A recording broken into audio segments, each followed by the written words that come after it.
I've been here for 4.5 years approximately, and I was popped into Grangemouth through no choice of my own. And I do have mental health problems, i.e. depression and anxiety. But breathing in all the smells from a BP plant, and it is literally on my doorstep, and the next block to me there's a road, and that is how close it is. The only thing we actually did get from the BP plant is this here, emergency instructions. But it's actually, although it's comforting, it's quite frightening to think, oh my God, if this goes, I'm going to go. Because if it goes, and it looks so open that there's no big barriers, there's no big walls, there's no big anything. You think, my God, terrorists could get here. They could throw a bomb over there and just blow the whole damn thing up, and we go with it. So basically, if that was the case, this would be absolutely useless. It would get blown into the sky with us. For me personally, I can't stand noises and smells, and anything outside, even a cup of coffee outside can make me feel sick. And I like to be in a flat where it's quiet. Things can go at my pace. It's quiet and relaxed, and you can do your thinking and be prepared to go outside and face the world and face whatever the things has got to throw at you. Hundreds of ornaments, even behind you, there's heaps of them. You'd never know I was an ornament collector, would you? My family don't actually like me living here. They don't want to put themselves or their children, my grandchildren, in this breathing area. I really can't blame them. So I actually feel quite isolated and cut off from my family. They can't just come down for a visit. I was sitting here one night in a bad state of depression at 2 o'clock in the morning, and feeling very ill, very paranoid, and no one to speak to. And the next time some mighty flare came up, and I thought, what the hell is that? Thinking Grangemouth is going to blow up, because you hear all these stories, everyone laughs, oh, the plant's going to blow up. And I truly believed that night it was going to blow up, and I was sitting over here with a telephone in my hand, ready to phone my boys to say, Mum's getting blown up, I'll see you in heaven. Well, I'm inside the flat, it doesn't bother me. But when I go outside the door, it brings it back to reality. That it's just there. As I'm going down each step, I think I'm getting a bit closer to it. And once you're outside, especially if the wind's blowing in my direction and you can smell it, you think, oh God, then it goes again, and it's back in your face again. But when you're in here, the window's closed, you try and shut it out of your mind. You would drive yourself nuts. You really would drive yourself nuts. You've got to try and get on the best you can. But the minute you go down the stairs, you sort of walk into it, you think, oh, back out to reality again, back out to the smelly bit, back out to all the noise, traffic, pollution. You're stuck with it.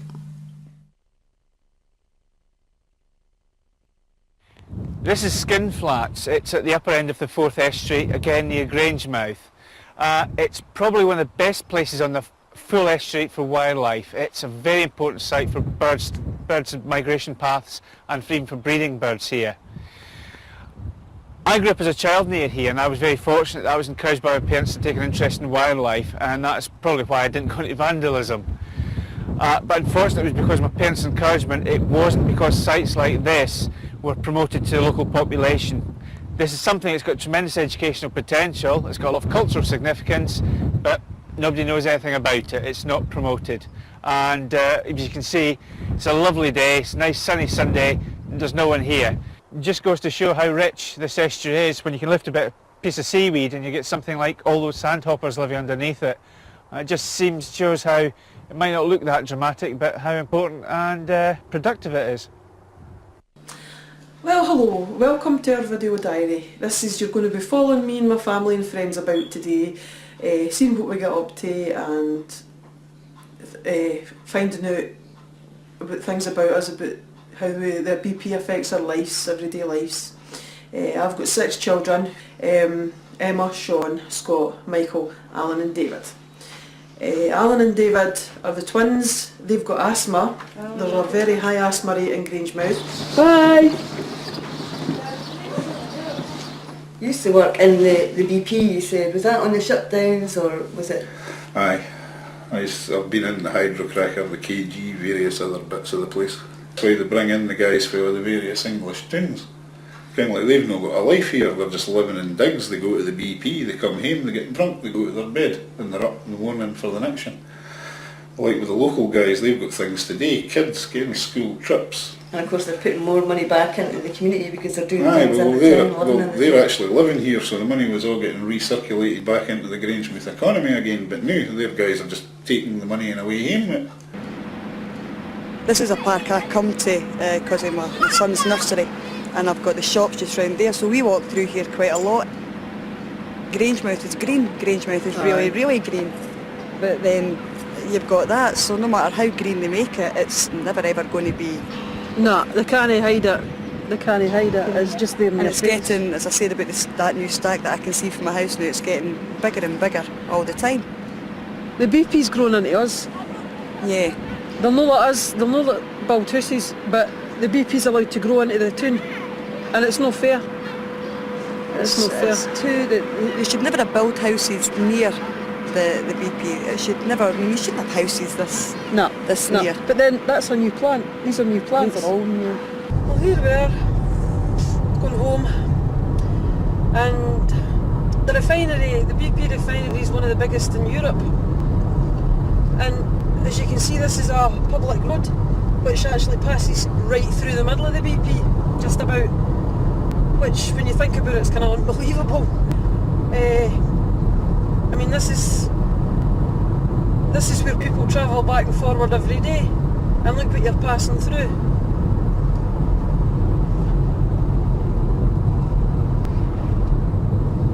Well, that's us finished for the day. We're back in Carol's house.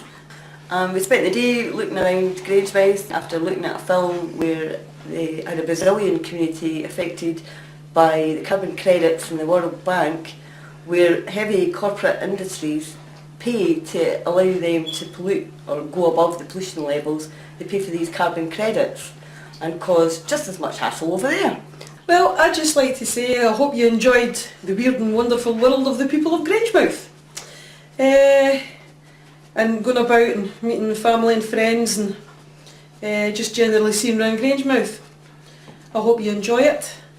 I enjoyed watching your film. I'd just like to say thank you and goodbye. Bye. Mesma coisa, vá. Mesma coisa. E a esposa no vento, ela sai voando assim, pega nos carros. Eu hoje tive o privilégio, né, de assistir a filmagem do documentário lá na Escócia e fiquei muito feliz de saber que o povo de lá solidariza com a gente aqui e da mesma forma a gente, humildemente, a gente se solidariza lá também, porque pode não parecer, mas o problema de lá é muito mais sério do que o nosso, porque lá está da forma que eles falaram, e problemas de respiratórios e, lógico, cada lugar é um problema e a gente gostaria de dizer que a gente solidariza e que a gente fica muito feliz de poder ter realmente esse contato. E não diferente, depois do documentário, muitas coisas aconteceram, como as ameaças que eu sofri, que foram 8, as ameaças que eu sofri. Foram 8 telefonemas, não foram as mesmas pessoas que ligaram. Tinha dia que era homem, tinha dia que era mulher, e eu fiquei com muito medo, porque o penúltimo telefonema falou da minha irmã, que se fosse ameaçando só a minha pessoa, tudo bem, só que o penúltimo telefonema estava ameaçando a minha irmã. Minha irmã mora em Belo Horizonte, ela é dentista, ela e o marido, e a pessoa falou que ia marcar uma consulta com eles. Deu o endereço onde eles moravam, deu o endereço onde eles trabalhavam, e com isso, eu não sei, igual eu falei que eu não sei quem me ameaçou, foi uma ameaça anônima, mas eu estou mexendo com a prefeitura, eu estou mexendo com a Câmara Municipal, estou mexendo com todo mundo pode. It was sad to hear when we got feedback from Brazil that they saw our situation as being very bad when the reason that we became so passionate about the Brazil videos was because their experience was dreadful and shouldn't be happening. We've seen what they're having to deal with, and both about if you speak out, the pressure they were under. I haven't been under any pressure about speaking out. If they can speak out when they're under that amount of pressure, there's nothing stopping me from speaking out. O que me fez diminuir as minhas ações é que, infelizmente, a empresa deu um jeito de pressionar mais as pessoas que participaram do documentário agora diretamente, oferecendo financiamento a projetos nas próprias terras, como o Carlão e o Jota. O Carlão, o filho, logo após o filho, passou a trabalhar na empresa e foi convidado para participar aqui hoje, mas não veio. O Jota também. O seu Dodô é o seguinte, ele infelizmente, ele tinha 2 nascentes no fundo das terras dele e por causa do plantio próximo, devido ao plantio próximo, ele secou as 2 nascentes.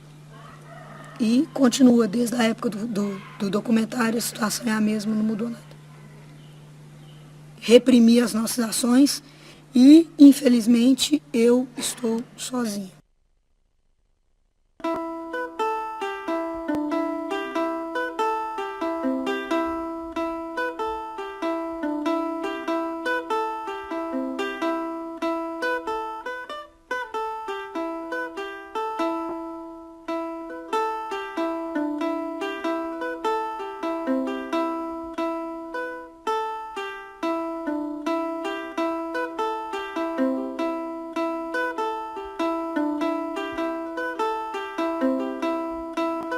The solution to cutting emissions is cutting emissions, and trading emissions isn't going to be a quick fix to anything. So the quick fixes are people need to reduce their carbon use, and people that are emitting need to be punished for doing so. I think through showing the film we've been very quickly able to talk to people about carbon trading. Rather than a big concept, we've been able to say you can look out your window and you can see pollution, and what we're being told is these companies are looking after that pollution by trading with Brazil, and what we've been able to show is if you looked out the Brazilians' windows, this is what you would see as well, and it doesn't add up.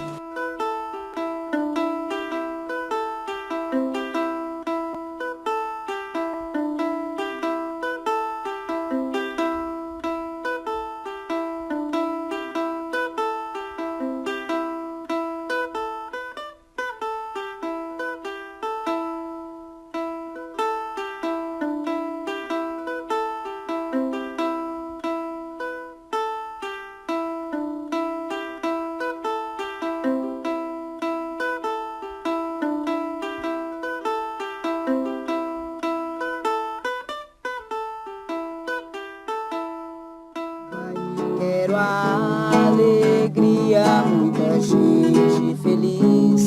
Quero que a justiça reine em meu país. Quero a liberdade, quero o vinho e o pão. Quero ser a amizade, quero amor, prazer. Quero nossa cidade sempre ensolarada, e os meninos e o povo no poder. Eu quero ver São José da Costa Rica, coração civil. Me inspire no meu sonho de amor, Brasil. Se o poeta é o que sonha, o que vai ser real. Vou sonhar coisas boas que o homem faz e esperar pelos frutos no quintal. Sem polícia, nem a milícia, nem feitiço, cadê poder? Viva a preguiça, viva a malícia, que só a gente aqui sabe ter. Assim dizendo a minha utopia, eu vou levando a vida.